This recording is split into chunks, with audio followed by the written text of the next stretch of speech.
Hey guys, Khalid from Cricket Fanatics magazine here, and today I'm bringing you a South African legend, Vincent Barnes, and I just wanted to chat with him and get some insight into the time of cricket where I wasn't really around to be able to really pick up on that and learn about cricket. This is what this call is all about. So, welcome to Cricket Fanatics, Vincent. Yeah, thanks very much, Khalid. Yeah. So I'm going to start off with the isolation. So obviously it's quite tricky for sportsmen in general and cricketers obviously who need to practice their craft to actually put in exercise in place, etc. So do you have some tips for young cricketers especially and some professional guys on how to stay fit during this period and maybe some drills they can do in their backyard and etc. Yeah, look, I know it's a not an easy time with the coronavirus, and we've got quite a lot of cricket in the winter. The winter is normally the busiest period for a high performance program. Mm. We've got South African A Tour go to the West Indies National Academy is going to Zim, and this is all in June, July. Yeah. National teams going to Sri Lanka late May. So, in order, what we normally would do is announce a squad of around about 40 players, or we'll get a list of 40 players, and those players would include the nationally contracted players. Mm-hmm. And at the end of the season, we'd announce it, and from probably seeing that the tours are earlier this year, we probably would be starting late April with, because what we do is we look at the tour and then we go 6 weeks back, and then we start working from there and getting players ready and prepared, and get bowling loads up and all sorts of stuff. So, now we don't have, there's a lot of uncertainty. So what we're doing at the moment is now just ensuring that everybody, is going to be staying fit. We don't want to be caught with our pants down if everything goes well and coronavirus does go away, and everything goes back to normal, and we're going to go on to we don't have a situation there. So players have got everyone has got a program that's going to be a program is going to be sent to everybody. Okay. And the players will be working at I know there's obviously massive challenges. You don't have gyms, you can't go out there road running and stuff like that. So, those are the major challenges, but players will have to adapt and keep themselves fit while they're down. And for the younger guys, are there any drills or exercises that you suggest? I think a lot of the guys have been doing body exercises or body weight exercises. Yeah, look, the difficulty is, especially for a bowler, is to get the loads up, and that's key. I'm talking about the bowling loads. You can do as much training as you want to. You can do as much running. End of the day, if you don't get that bowling loads up, and that's the key, because you go into the first game and you haven't bowled, that's going to be a problem. And we've seen it in the past with players. That's why we start quite early. So in the past, we've had players who've come back from injury and go straight into playing. We've got players who go straight into playing from being off season, and they break down with major injuries like stress fractures and stuff like that. So the key, and especially to bowlers, is to try and get as much bowling loads under your belt. I'm not sure how you're going to do it if you don't have the space. Even if it's just a lot of shadow bowling as well, just to ensure that you get that loads up, because that, for me, as far as the bowler is concerned, is absolute key. We need to know that bowlers bowling X amount of overs a week. If they don't, then there's so we have there'll be a red flag, or if there's too much bowling, and there's a massive spike in his bowling loads, then there'll also be a red flag. So yeah, to me, it's extremely difficult. I'm not I'm not a strength and conditioning coach. I'm a cricket coach, but I know what is expected. So if you're out there and you, sorry, the season has just ended, so you've got a bit of time to rest and give yourself some rest before you start with the active rest, and then eventually, obviously, prepare for the next season. So, being part of the high performance setup, etc. When you guys look at a young fast bowler coming through the system, it's obviously very difficult with a fast bowler because as they grow up, they also grow in height, they grow in stature, they grow in strength, etc. But when you're looking at a youngster, what are the key factors that you look for in a fast bowler? Well, me, I mean, it's if you've got pace, it's the first thing that excites me is if you've got pace. It's the one thing I think it's almost impossible really to coach. You can get a guy to pick up a yard or two, basically by straightening up or improving his action. But raw pace is, to me, the key. That's the first thing I look for if I'm looking for a fast bowler. And if he's got, and a lot of coaches tend to try to get early, they have a look at the bowler, and the first thing they want to do is to get him to bowl with control, and they eventually, obviously, take away a lot of his pace, which to me is key. And those two things two bowlers win winning matches. Fast bowlers who bowl 140 plus, and spinners, spinners who turn the ball. So, well, that's my opinion. So when I see a fast bowler who's got pace, I get very excited, because that's the easier part, is to get the control, that raw pace. But like I said, it's not easy to have a guy who's bowling 130 to get into 140, because that's virtually impossible. You can get him to bowl a little bit quicker by strengthening him up, by improving his action. Those are the things you can improve on, but you're not going to get him to bowl 140. So that to me is important. So generally speaking, would they be bowling? When would you be able to judge that raw pace and how fast they're actually bowling? Is it because obviously when you're a kid, you're not going to be bowling 140, but I mean, at around about what age would you say that you'll be able to judge what pace they're bowling at? Yeah, look, I mean, you can judge from an early age. What you can, when you watch a guy bowling, you say, wow, that's quick, and that you can pick up with a naked eye. You can, well, I can. So I can see a guy bowling whether he's 15, 16 or 17, and say, wow, he's got good pace. And you can see it's basically because he's playing at the age group he's playing, he's too quick for them. So, but it's really, once he starts obviously developing, growing, like you just said now, a lot of them, as they get to the latter stages of the teens, they all of a sudden, we just had, if you look at the guy like Marco Jansen, who just shot up, him and his brother, they just shot up and over 2 meters. So, it's, these guys, I mean, then, there's also the challenges of injury with growth, and the number of players, look, and as I mentioned earlier, I get excited about the raw players, but to me, the first thing that I will work on with the player is to make sure that he's going to play for as long as he can, injury-free. And that's to look for ways of keeping him injury-free. And so it's a thorough look at the action. I mean, we just early in this year, in Feb, we tested 4 of the bowlers who just come back from injury, just to have a look to see what is the cause of these chronic injuries. And we had a couple, all different injuries. I'm not going to mention any names, but back injury, hip injury, knee injury. So we're just trying to figure out it. So we videoed them. They're now back to bowling. So we just want to have a look at the actions and see how do we keep them injury free, because there is a bit of a history where these players are broken down. So that's what we did late February.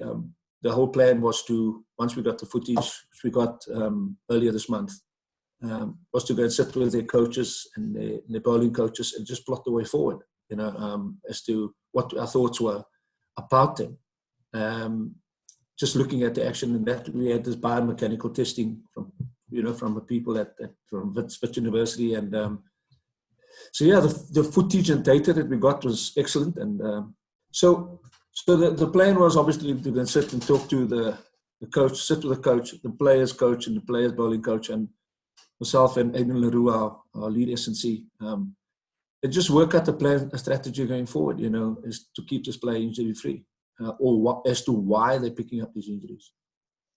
Okay, so I'm going to move on to a little bit more about you. If people haven't Googled and ESPN Cricket for your stats, which is when the first time I looked at it, I was really taken aback. 68 matches, 323 wickets, 11.95 average to economy. I mean, unbelievable figures. And for you at that time in your career, can you just maybe give me a short summary, or you can go as long as you want to, about your career and what it was like to play in those times? Yeah. I do get asked a lot. I mean, a couple of weeks ago, a guy came up to me at the university in Pretoria, and he asked me, "Can you please just have a chat to me about one or two things?" I didn't know who he was. And the first thing he said to me, "Can you please explain to me your stats?" And I said, what do you want me to say? I bowl 160 k's per hour, and that's me. So what do you want to know? Yeah, look, it was quite interesting, and he just said, it was quite interesting because he basically Googled me, did a lot of research, and he knew quite a bit about me, and I was quite surprised. I was actually taken aback. So so we just I spoke to him about it, and yeah, look, I mean, I've done interviews in the past, and not about this. I've done one probably about a month ago, and where I was asked about it, and it's what do you want me to say? Yeah, I was just a very good fast bowler. I mean, what's the problem? Yeah, so it's yeah, look, it's I would say that it's when I look through over the past couple of days now, there's been a lot of now in this lockdown period, there's been a lot of on social media, people putting stats up and old photos up, and people going back in history and sort of mentioning this and mentioning that, and yeah, look, so it's good to see and good to, and then I sort of just looked at it again, and a lot of it's about our cricket. In fact, I picked a team that I thought was the best team that I played with. Oh wow! Sorry, just played with players that I played with, and then I picked a team that I played against players I played against.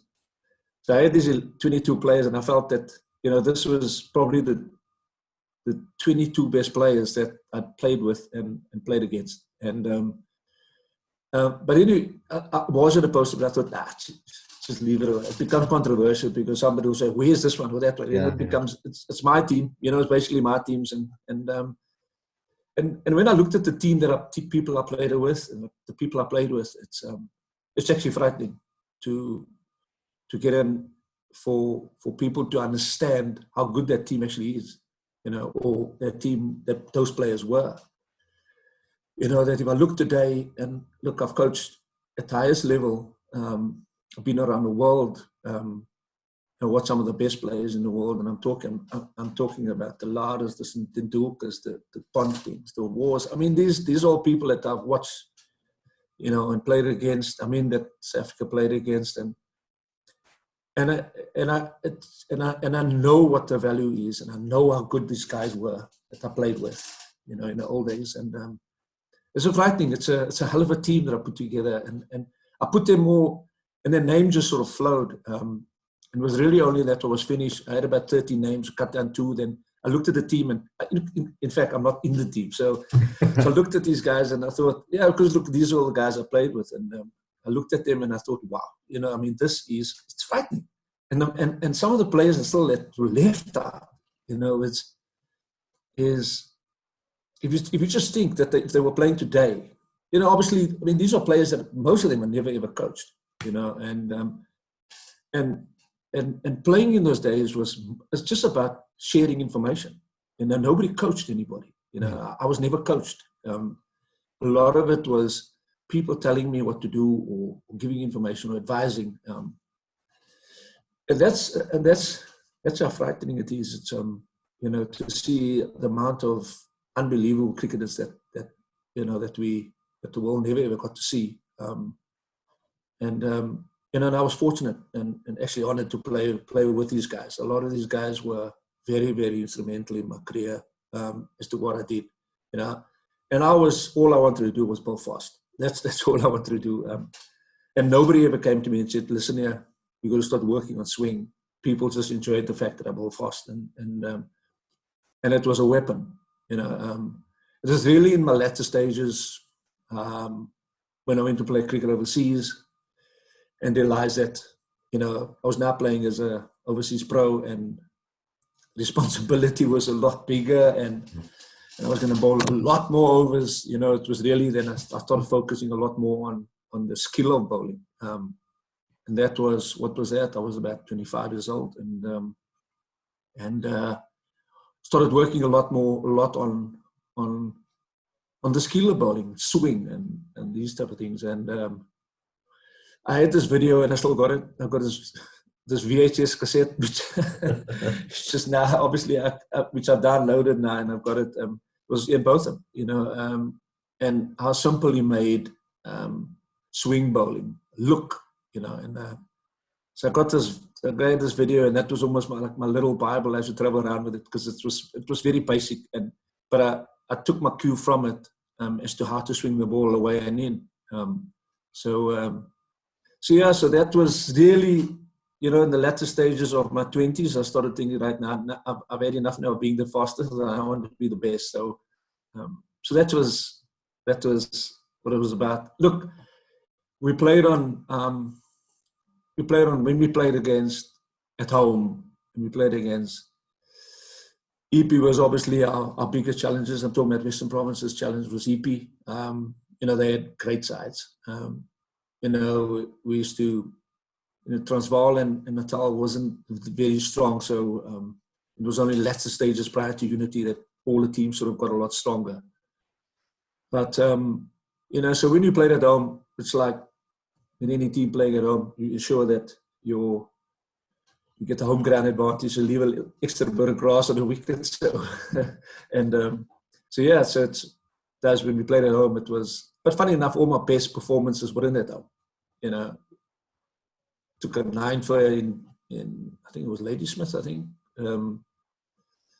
8 for Transvaal. Funny enough, against Western Province in Indonesia. So not a lot of my best performances were in Cape Town. It was away, and those were good facilities. Rashid Racha Stadium in Indonesia was a very good venue. My first game for Transvaal against Western Province, got 8 for 29, I think. So look, it's. I think look, that's basically my story. Like I said, all I wanted to do was go fast, and fortunately for me, I was also a footballer. So fitness, like today we spoke about it earlier about being fit, and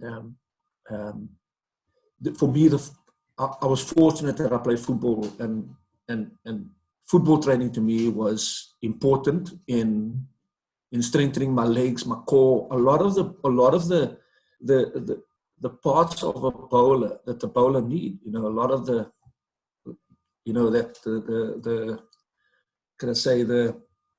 what a bowler needs, in his biomechanics. A lot of it, I was doing all that while I was playing football, and football to me was like 8 months a year.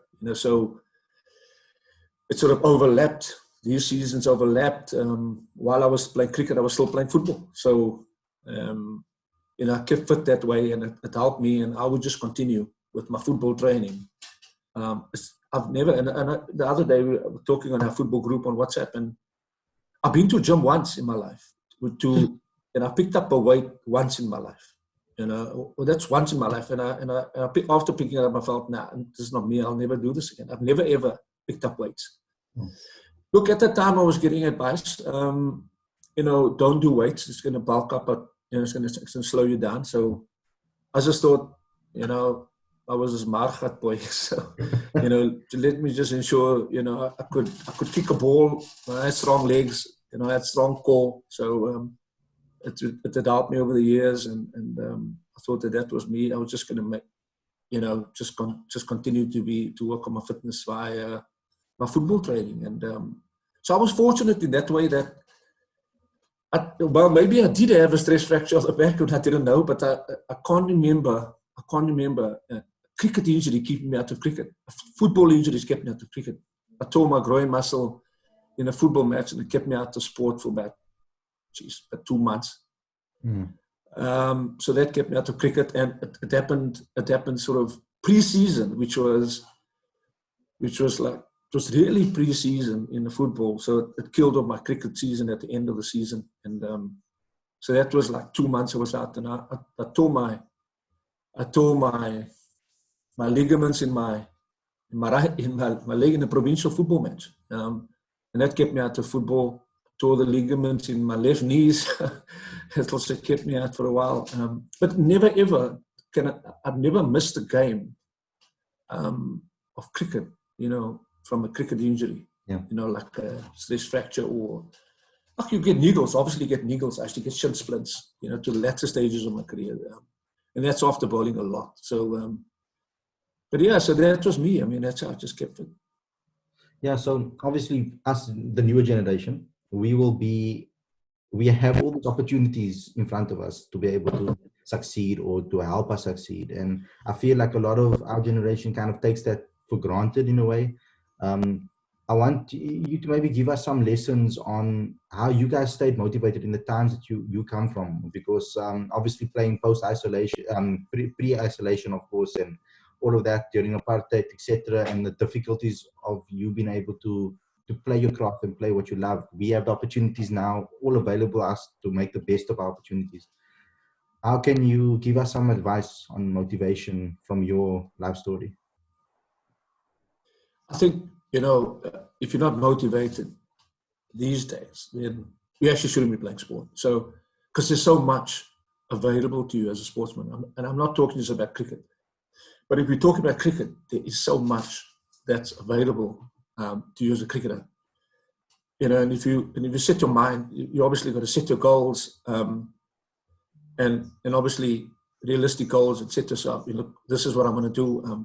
So what do I do as a pre-unity cricketer or footballer? What do I do to motivate and keep myself going?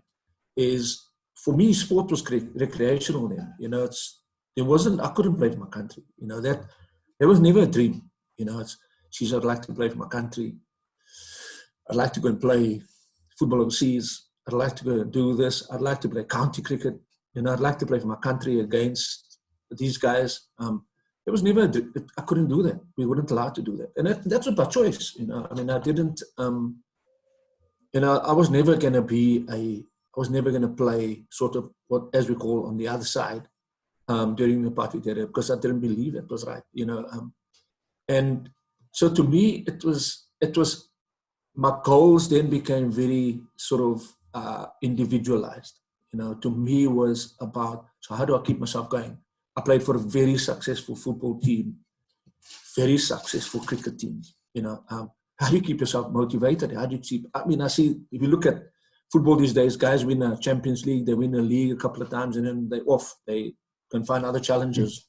How would I keep myself motivated? And that to me was always, whatever I did, I always wanted to be the best. Whether I was playing a card game, dominoes, Monopoly, whatever the game is, and football and cricket, I wanted to be the best. So when I say I wanted to be the best, I was a defender in football. I wanted to ensure that, whatever I was doing on that field, I wanted to get maximum out of what I could do. And I wasn't just going to defend, because defending is boring. I'm trying to score as many goals as I can in the season. Cricket, like I said, I wanted to be the fastest, and then I wanted to be the best. And in order to do that, it's not easy. It's you get, at the end of the season, you get the accolades.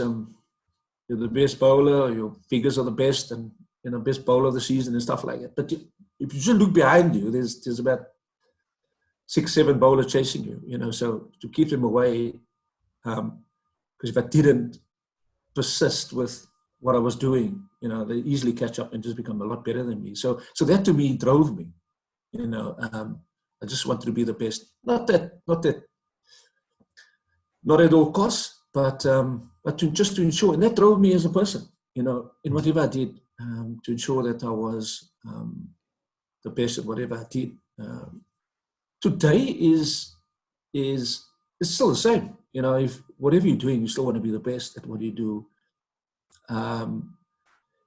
We didn't have, like I said, we didn't have the resources available to us, to people to coach. You know, I mean, I didn't know what reverse swing was all about. You know, I didn't know. And people that I played with didn't know. We knew what to do. We knew how to get the ball to reverse. We knew how to bowl it. But we didn't know what it was, you know. So now people, you know, now when you see a youngster bowl, you start talking to them about reverse. It's a good art and it's a good science to talk about, and it's something that you can add to your skill early in your career, because you get a good understanding of it. You know, this wasn't available to us, and so today it's about, I want to play for my country, badge. You know, I mean, you know, this is obviously a cliche, the badge, and we know a lot of guys, the badges become very unimportant. You know, the dollar has become the most important. So there's that. You can decide what you want to do. Is the dollar or is the badge? I mean, I'm a badge guy. I mean, you know that. You know, it's there to play for. There isn't, and I'll say this to the world, there isn't a better sporting place to be in than playing for your country. There isn't. Believe me, there isn't. You know, for 9 years I was with the Proteas, and I loved every minute of the time they did. Pressure or no pressure, I loved every minute of it. When I left, I felt it was the right time to leave, but enjoyed every minute of it. I know there wasn't always great times, but let me tell you, every time there was a toss of a game, whether it be an ODI, T20 or test match, let me tell you, goosebumps. You know, at the toss, we batting, we bowling, whatever, that nerves kick in, that butterflies kick in. And I'm not even playing. But let me tell you, I just watch guys walk on the field, stand there, singing national anthem with so much pride. You know, how can you not want to do that? You know, like I said, we weren't allowed to do that. Okay, and I say it was by choice. I didn't want. I was never going to play for my country in an apartheid system. And how can you not want to do that? You know, you know, if you're driven by the dollar and the money you can make at the game, fair enough. That's your choice. You know. But let me tell you, motivation to me. I mean, like I said, for 9 years away, and last year, you know, went to India and asked me to go with his bowling coach. It just all started again. You know, it was, you know, here we go again, standing there and singing national anthem, and it's goosebumps time again. You know, first morning of a test match. You know, we're winning a toss, we got to go to bed. That first 2 hours for me is absolute hell. So when we're batting in the first morning of a test match I'm not even batting. I'm the bowling coach, but I sit there and I love every ball out there that the guys are facing. So, I mean, how can you not want that? I mean, you only don't want that if you don't enjoy pressure.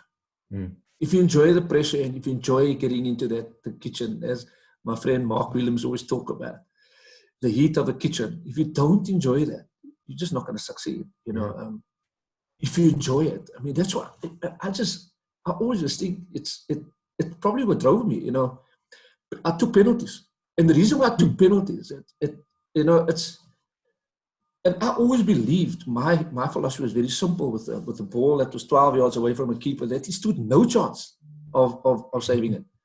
If I could beat him, and I used to take a lot of free kicks as well, if I could beat him from 20 meters out, he's with the wall in front of him. How's he gonna stop the ball from 12 meters away? So alone there, you know. So, but look, obviously the pressure of taking a penalty. You walk in and it's in the last 5 minutes of a game and it's 0-0 and you're gonna take a penalty, or it's you 1-0 down and you're gonna take the penalty to throw, whatever.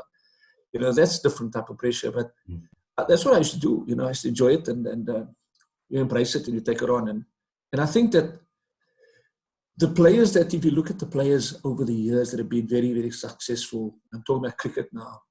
If I look at the change room, if I look at the change room of the Proteas, I look at like a player like Graham Smith. You know, Graham was massive when it came to that. You know, he's, you know, it's just a pity that, you know, people didn't experience that part of it where we experienced it sitting in the change room, to see this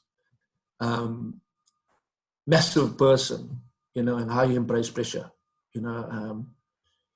Those are the type of players, that in a change room where you got all these big players, but they're not big players because of, they do this on the odd occasion, because these guys do it regularly. I mean, we had big players in the change room, Callis, Pauchi, Ashwell, AB, Hash. I mean, these guys are all massively strong,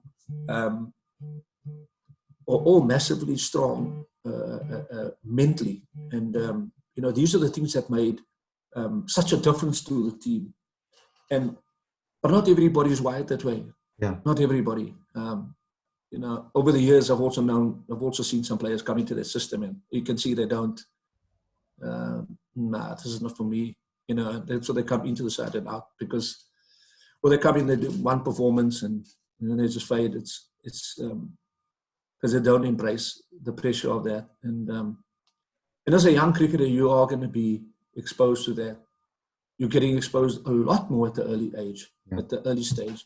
Social media, and nowadays you can perform and hardly anybody knows about it, or you don't perform hardly. Now, if you don't perform or perform, everybody knows about it. People put it, whether you're playing a school game, whether you're playing a club game, whether you're playing a provincial game, it's now out there. You can see what people's doing, and a lot of people don't enjoy the criticism of non-performance. So, and they reach a stage where they go, what, this is not me anymore. I've had enough. So, but again, I'm just coming back to motivation. It's like I said, there is so much to play for. I'm just looking at this past week, contracts are coming out and franchise contracts are coming out, and players, a lot of players have been moving around, and some players have moved around. They want to kickstart their careers. They want to get careers to move on, and they feel where they are, maybe stagnating. And I know in the cricket system and in our domestic system, who's the ones, the big guys who are big or are driven and have got massive goals and want to get ahead and want to get into that Protea side. Those type of players but it's also, like I said, it's an amazing platform. You get onto that platform, it gives you, it exposes you to the leagues. I mean, the IPLs, the CPLs, the Pakistan Super League. They got all these leagues these days, and Big Bash, and I had this conversation with Albie Morkel years ago. We played in the T20 World Cup. And we had a game in Cape Town. We played England in Cape Town, and the day before the game, we were staying at the Newlands of Talia, and he said that he had received an offer to go and play overseas, but I think it was a callback. I'm not sure of the conversation, but I said to him, "You actually on top of the world at the moment. You're on top of the world. You perform in this World Cup, and you just never know." And the rest was, I think he got 15 a game against England. The next day we beat them here at Newlands. I think I said, give yourself time. Give yourself time. Play for South Africa. You just never know where it takes you. The thing is, you get this contract with whoever it was in a county, and you fade into the oblivion, and that's where you sit. And I think he got 50. He got the contract, but I think he got the contract then as an overseas pro. But opened the door for places like IPL. Yeah. And I mean, Albie became one of the probably veterans of T20 cricket. Very in demand, was an amazing cricketer. But I'm just saying, so that's the opportunities. I mean, at one stage, Chris Morris was just in the right place at the right time, formed at the right time, and became a multi-millionaire playing T20 cricket. So you obviously look, I've spoken a lot, sir. Yeah, no, I love it. So, I know you're a big football fan, and you're a Man City fan, and I know I'm a United fan, but I can only use my own frame of reference. But when it comes to football, I always ask, I always hear the big names in United, for example, Duncan Edwards, when he was for the Busby Babes, etc. Those guys that we never got to see play because technology wasn't there to be able to record those guys play. The same in our cricket. There's a lot of guys that performed at high levels and that are spoken about like Messiah and spoken about as amazing and best ever that played in South Africa? Who are some of those names that you stood out that you can say would have transcended generations What we talking about? We talking about local? in cricket? So, for example, you get those guys in football like Duncan Edwards, for example, who people said would have transcended generations. In cricket, is there someone similar that you have seen or played with that you think, oh, wow, we haven't seen him play, this generation hasn't seen him play, but you can say, wow, they would have transcended generation no matter what generation they played in? Yeah, I mean, look, I mean, like I said, I picked this. We're talking about cricket now, right? Yeah, cricket. Yeah. Look, like I said, I picked the team that I played with, and I picked the team that I played against, and I looked at the 20. Like I said, I looked at the 22 players, and the amount of talent in the 22 players is, and then I can add probably another 11, you know, and the amount of quality in those, 22 was frightening. It's frightening if you think that, these are players that were never, the world didn't see these people. Never got the exposure. They never got the opportunities. And they were saying like me, we were not going to, opportunities were there. People were coming to knocking on the door to come and say, come play for us. And, from the other side, but that was happening consistently. But it was never going to happen. Yeah. And unfortunately, a lot of the history just died. I mean, these guys, I know there's been a few books. Mo Ali's written a book. Yeah. Andre Woodendahl's written a book. There's been a lot of some of the history, but we'll never ever capture how good these guys really were. We'll never. Until we have situations like this, we'll be talking about it. Yeah. I just looked at the batting lineup. Eventually, I wasn't sure who was going to be the best, the top six. The top six to me was sort of tough to put together. But I just think of just some of the people that I played with, and why I'm going to name these people is because they were very influential in my career. Yeah. It was really when I started late as a cricketer and started playing. I knew cricket, but I only started playing when I was 13 years old. And my friend Deep Abrams, who stayed in the street with me, and was my neighbor, I took him to play football with me. He became one of the greatest goalies this country has ever seen. And he took me to play cricket for Victoria. And when I got to the age of 16, so now, I'm now got a good understanding of the game now, So when I was 16, I was now playing, in my last year of under 16, I think I played 1 or 2 games in the 16, then I had to play third team, then I had to play second team. By the end of the season, I was playing first team. I'm a 16-year-old boy, okay?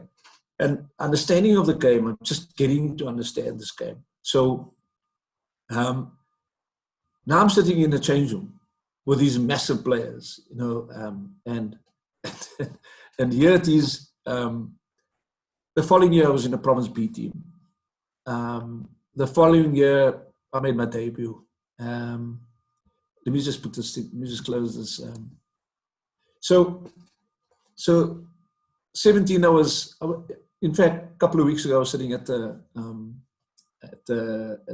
Franchise Academy week, and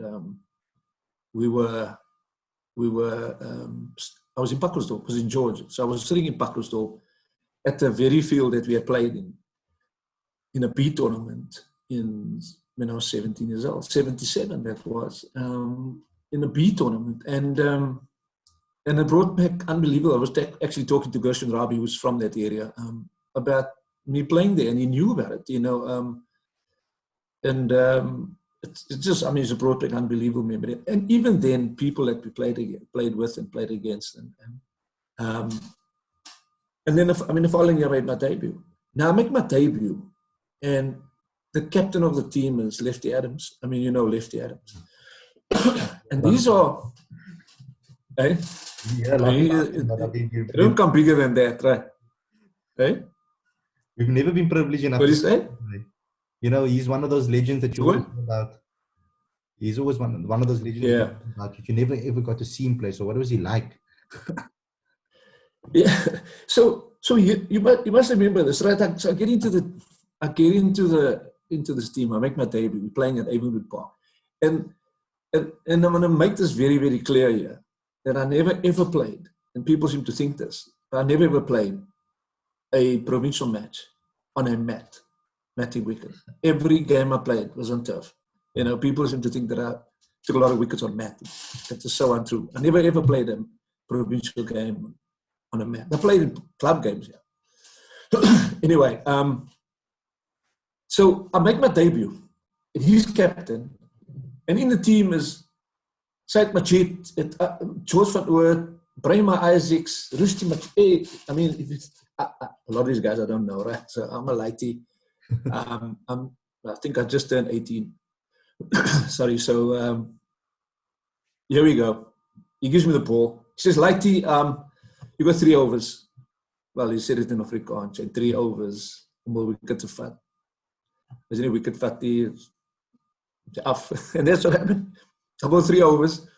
Now I'm like thinking, like, okay, look, like I'm like this fast bowler, right? I'm taking thousands of wickets, and yeah, I could get an opportunity. I take about 3 overs, not for 6. I could take it off. So, like you said, takes the ball away from me, gives it to somebody else, and there we go. Second inning starts again, same. Says, Lighty, 3 overs, 3 wicket fatty.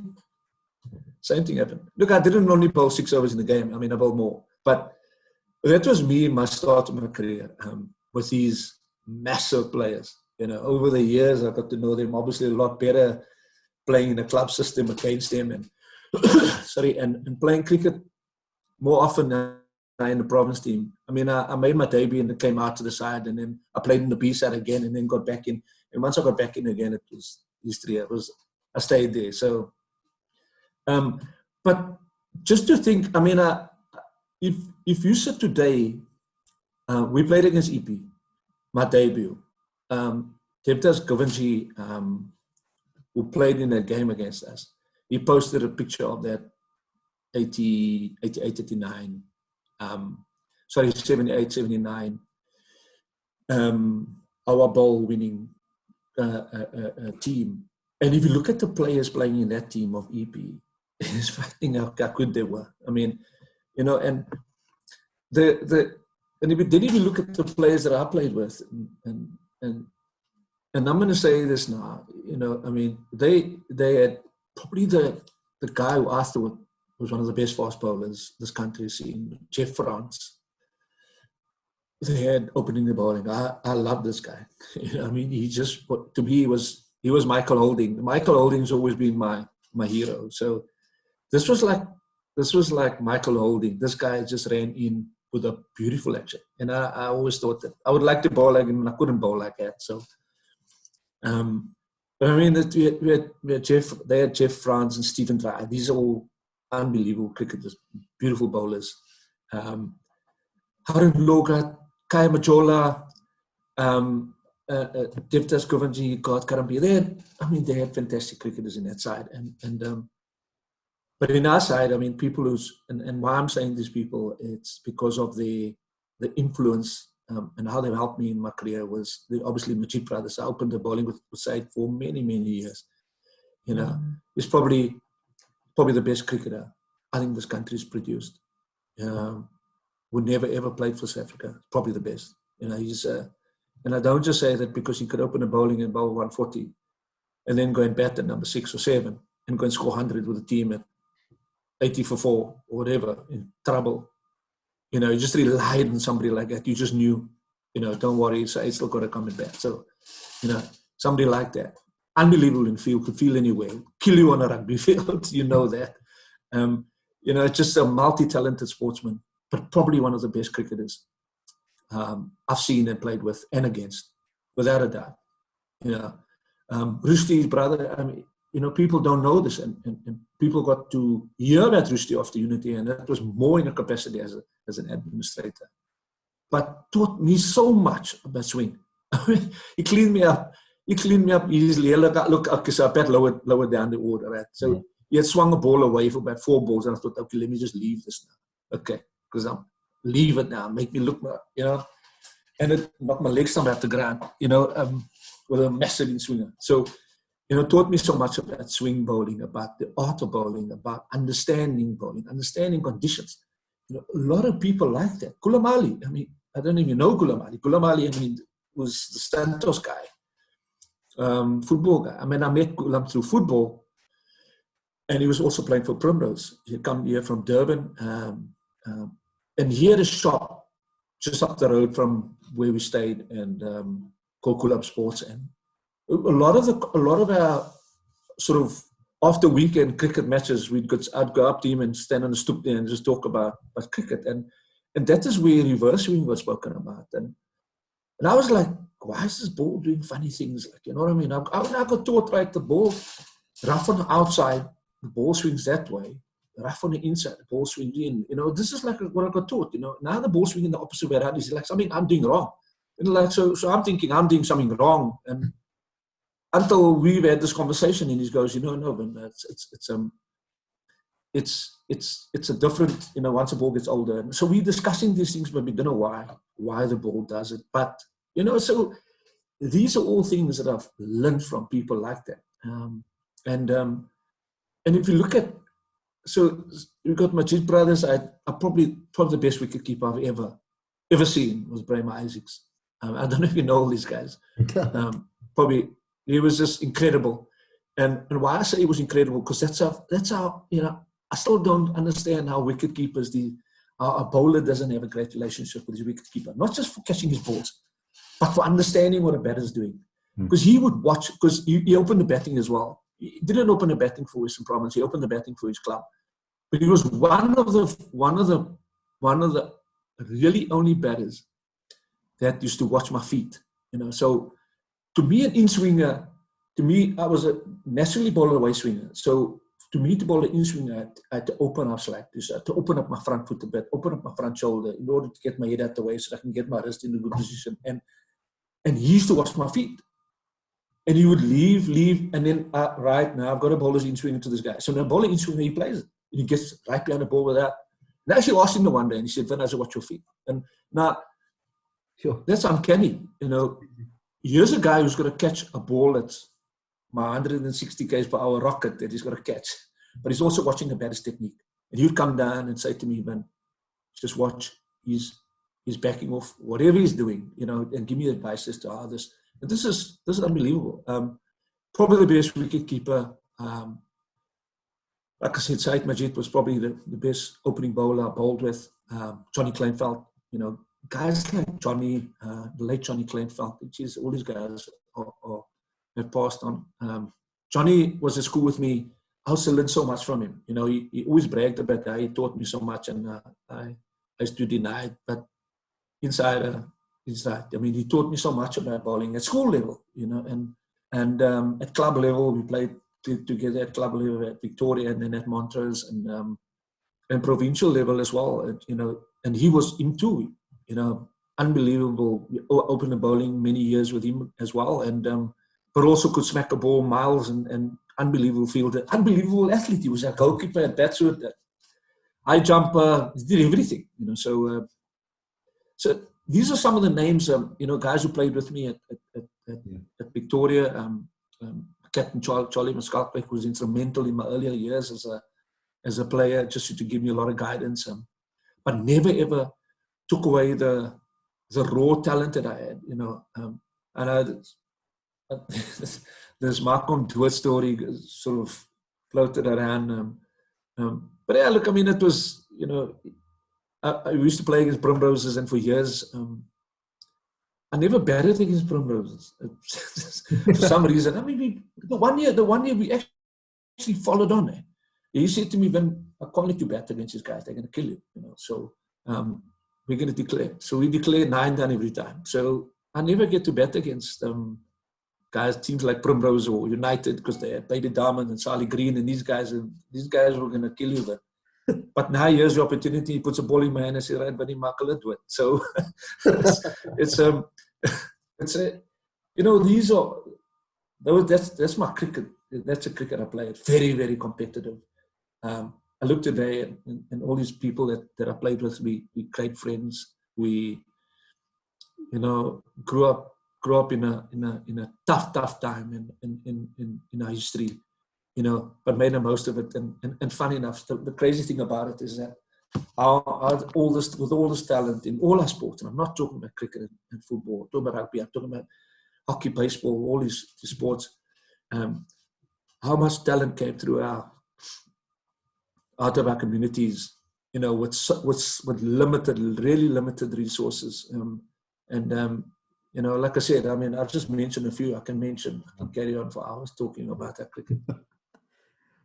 Last question, just to sign off. And a lot of fans have asked me to ask you this, because you have worked with such amazing South African cricketers and fast bowlers, with the likes of Graham Smith, with the likes of Dale Steyn, with the likes of this Sean Pollock, Jock Cullen, all of these greats in the game, Herschel Gibbs, etc., Vernon Philander. What makes these players better than the rest? Like, what sets them in a different league on their own compared to the average cricketer? Firstly, mental strength. These are guys that are, like I said, they're driven. Their goals are very well set to succeed, become the best. Like I said, mentally very, very strong. All of them. Just take Herschel. He went to play in the Legends Tournament 9, but almost sort of went back into his routine prior to a World Cup routine. I'm talking about World Cups with the Proteas, where he just cuts himself off, and he goes into a gym routine. It's training routine to ensure that he's 100% ready for a World Cup. All the names you mentioned, including people like Dale, Vern, Makaya, these are driven people. These are people that's hungry for success. Highly skilled people. These are it's frightening how you can, when you just meet somebody and you shake that person's hand, you just have the first conversation you have with it, you walk away and you go, wow, this is a special man, and that's all the names you mentioned. That's the difference between them and some of the other players that have played international sport. They are a different league when it comes to as to how they go about their daily routines, how they set themselves up to in their sporting careers. The talent is there. There's no doubt it's talent. All of them have amazing talent, but what sets them out is how they deal with the game mentally. And like I said, they're massively driven. All winners. They don't even think about losing, no matter what the situation of a game is. It's about. That's what I'm saying. It's just been. I was there for 9 years. Probably 7 years were probably the greatest 7 years of my coaching career. And when I say only 7 years, is because look, I mean the other 2 years were great as well. But just spending they weren't some great years with the Proteas. But like I said, just being able to. When I look at these guys and today where they are and what they're doing, and geez, I sat with a guy in the change room and shared a change room with him, and I shared and we cried together and we celebrated together, and but like I said, I mean, some of what you're saying is you find yourself in a situation that the team's 80 for 4, a Prince walks to the wicket, you just know, the game is set up for him, now. 400 for 4, the game is not set up for him. Ashwell Prince will think I can only fail here, But I'm just saying this is how people are wired, That's a difference between, just an ordinary cricketer and these great players. I say mentally, they're just a different league. Embrace pressure. Pressure to them was, that's what got them going. You chase it. Now, I always remember, and I say this to a lot of guys, when we used to chase it, when you chase that tricky 180, 200 in the second innings, wickets turning a bit, or there's a little bit of a nip in the wicket, or the wicket's playing uneven. Graham used to walk to the wicket, and you almost knew what was going to happen. Graham would play it like a one-day game. He would just go out there and he would just climb in straight away, and he win by 8 wickets, and you go, wow, how did this all happen? And here we're thinking we're going to have to block. We might have to block out this game this afternoon. We win the game, But this is how they were. And they're all different people. Graham's not like Jock. Jock's quiet, unassuming, but tough, strong. You just know there's a big man's coming in at 3 or 4 there. He failed in the first and he's going to get 100. Same with Ashim, They're all just, like some says, just mentally strong people, besides the amazing amount of talent they had. Thanks a lot. That was I don't know if that answers your question. Yeah, it and does. I identify with people like that. I identify with people. I love people like that. I love it. It's, don't give me a night watchman. I must go back. I love those type of guys. Yeah. And you get the guys who slip down the order when it's getting here half an hour before close or hour before close. I'm thinking, nah. You just think about it. It's the situation is quite difficult out there. I want to see the number 10 and 11 to do it. The best players say, listen, I do it. It's my turn. Let me go out there and I do it. And that's what set them apart from the rest. They go out there and they go and face the music out there and like I said, I mean, a lot of the names that you mentioned, I can mention a few more names of players who are like that. And then there's some players who they just never cracked it at the highest level. They kill domestic cricket. Never cracked it at the highest level. Yeah. And I mean, you would have obviously heard a lot of speeches from them and words and quotes from them that maybe made you think, wow, in difficult situations, even in strength.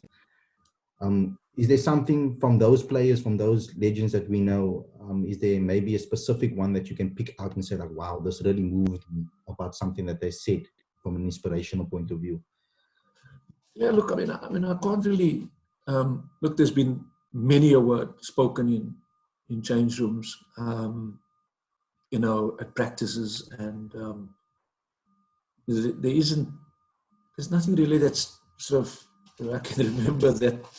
But I mean, it's been, everybody's contributed to, to the success of that team. The time that I was there was a lot of players. Some players were a lot more vocal. The more vocal players, obviously the captain and people like Bauchi. He was also one of the real terriers in the side, tough and very, very talented, better keeper and a very strong mentally. So yeah, there's probably not quotes and stuff, but like I said, it's when Graham walked. The thing is, now I bring him up every time. It's because when Graham spoke in his change room, everybody listened. Graham walked on the field. 10 Oaks walked out there with him. Graham had to walk, and when he walked out there, 10 Oaks would walk the walls with him. And that's the type of respect, and that's the type of person he was, and that's the type of camaraderie, that's the type of culture that a team had. Nobody was pulling in a different direction. It was, here we are, that's where we're going. I might have a different opinion, but you know what? That's me. I'm in here. Let's go. And yeah, like I'm just saying, it's each individual player.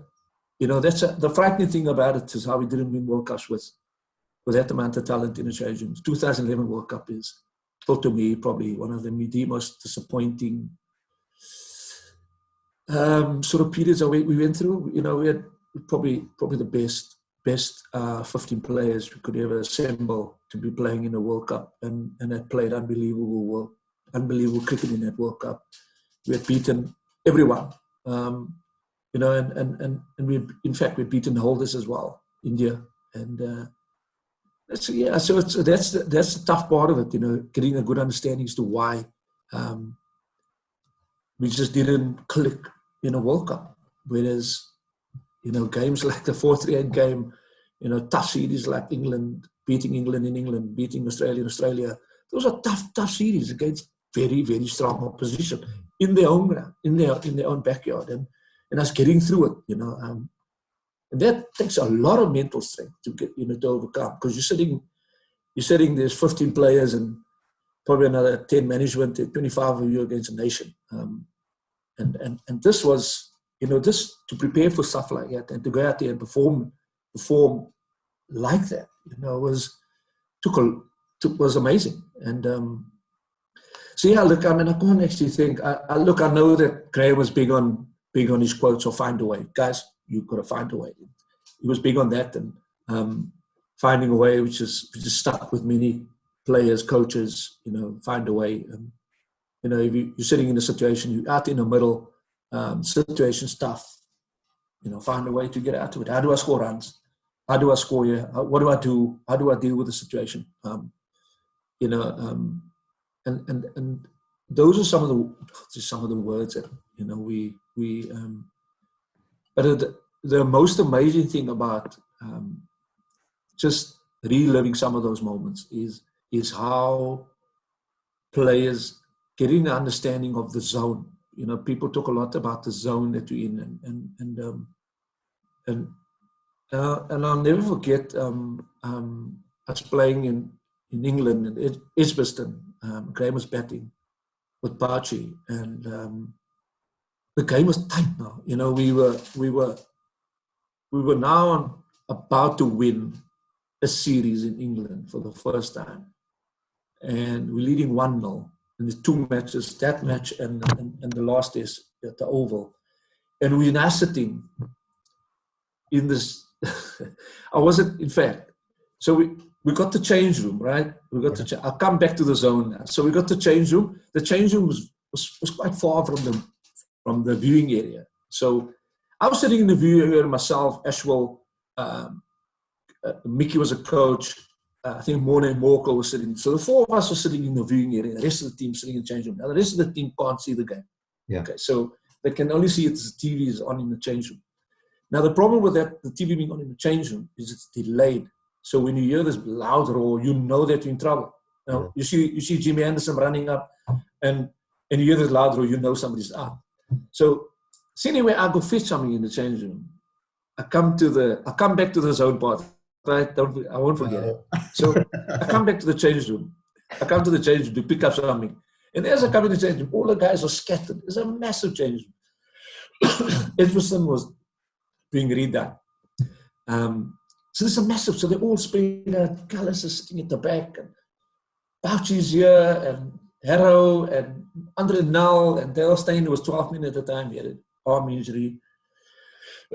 Sorry. And so I come in and I start talking to them. Eventually I walk out and they all shout, "Where are you going?" And I said, like, hey, I've got to get back to where I was. No, sit down. We haven't lost a wicket while you're here. So anyway, AB's in next. And AB's sitting, and AB's got the earphones on. So that is live, okay? So you can hear from the BBC commentary. So he's listening. So I don't know who was Flintoff or whoever was coming running up. ABC, we go, oh dear. So I said, guys, I'm leaving. No, you stay. Anyway, I sat in the change room. Look, I'm now. Closing the door, they're keeping the door. I can't leave the change room. You stay here. So right, I sat there. So Dale Steyn's 12, man.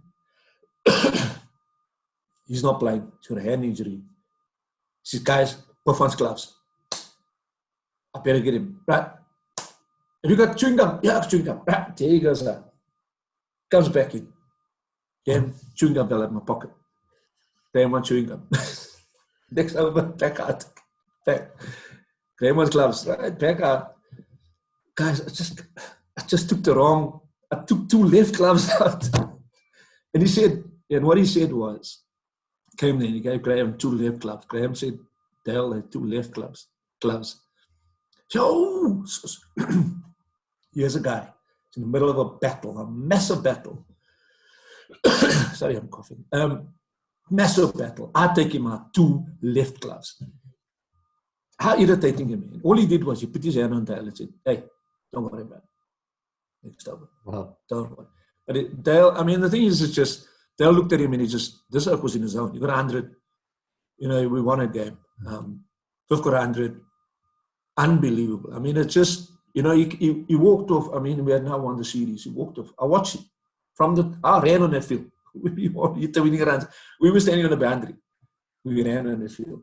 I watched him all the time. I watched him. He just, it's like somebody that was just, it probably didn't hit him. until probably the next day what he had done. But he scored 100 in the game. That was a very, very tough game. And that's what we talk about, people in the zone. It's they just look like they just in total control, and nothing's going to faze them. I mean, it could easily have been. He comes at the end, Buff always chewed when he batted. That he comes at the end, chewing gum fell out his pocket.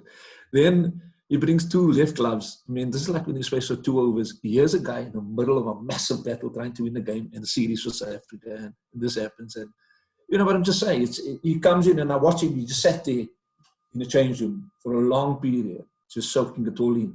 Just it's like I said, it's probably only team the next day, but it's I don't have quotes, like I said, but like performances where that you just look at it, you know how tough the situation is, you know how tight it's going to be. We lose Chikalis or Prince or this one here now, could just open up an end, and but then you also say, what, these guys have done it before, come on, stay calm. These are big players, and I was fortunate to be a part of it. I was fortunate to play with players like that.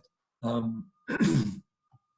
mean, we were 90 for 8 at the wicket. And Saeed Majid was at the wicket, and myself and Jack Manak. I don't even know Jack. Jack would clean us up. I think Jack had about 6 of that 8 wickets.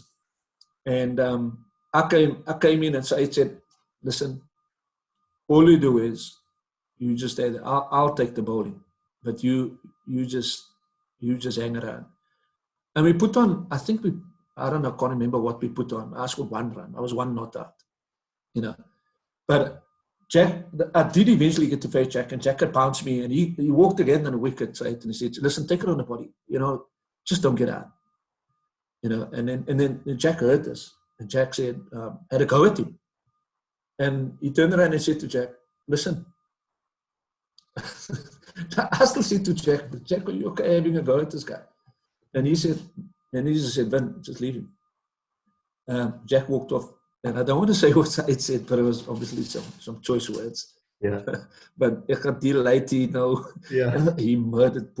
I'm just to the other side, and that is the type. I mean, those are the type of people who they're amazing. I mean, you can't describe how what the situation's at like, to people, just to watch somebody on the other side just tear apart the bowling. We're 90 for 8. We eventually get to 200 and odd. We finish off with 200 and odd. And we win the game.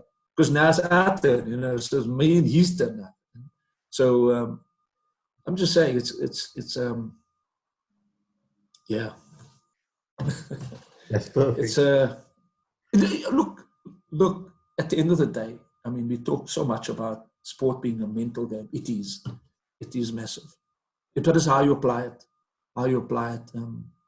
in your game, how you prepare, mentally can destroy you. And I've seen it happen with many, many sportsmen, whether it be football or cricket, guys who just knew mentally were soft, didn't enjoy the pressure of playing in the tough situations. Everything goes well, it's now 500 for 6 or something like that, and now we're all happy and stuff like that. But you also knew he was going to change him, crapping himself, knowing that we're under pressure, and you got McGrath, Warren, Gilchrist, and all these guys to play against. And anyway, that's me. Thanks a lot, Vinnie. That was an amazing conversation. I'll love to speak to you again sometime. Maybe we can make it more specific, but this was unbelievable. Thanks a lot, and stay safe during this period, of course, you and your family. Yeah, look, I've been involved in sport for a very, very long time, and like I said, I played football and cricket. Football at a fairly high level, as well as cricket, and there's so much I could share, and it's really good to chat to you about this. Most of the time I get interviewed, and it's to talk about other people and the achievements, and being involved with other people and the achievements, and this is just good to talk to you about, people that was involved with me, that never got opportunities to play for the country, and whenever. And today it's sad that, you know, a lot gets made about the ex-players, the ex-South African players who played for the Union. A lot gets made about them, but not a lot gets said about, you know, players like the great Majids and Adamses and Neil Fortunes and the Johnny Clayfelds and these guys who Stuart Hendricks, who's probably one of the best opening batsmen that we've had. You know, not a lot of people know about these guys and what they did. I mean, there's social. I mean, they Facebook friends with these guys, but they don't understand how really, really good these guys really were. Thanks a lot. Yeah, I really wanted to know. But I do know. I know. Thanks a lot. Right. See you, man. Thank you. Right. Cheers, man. Okay. Cheers. Bye.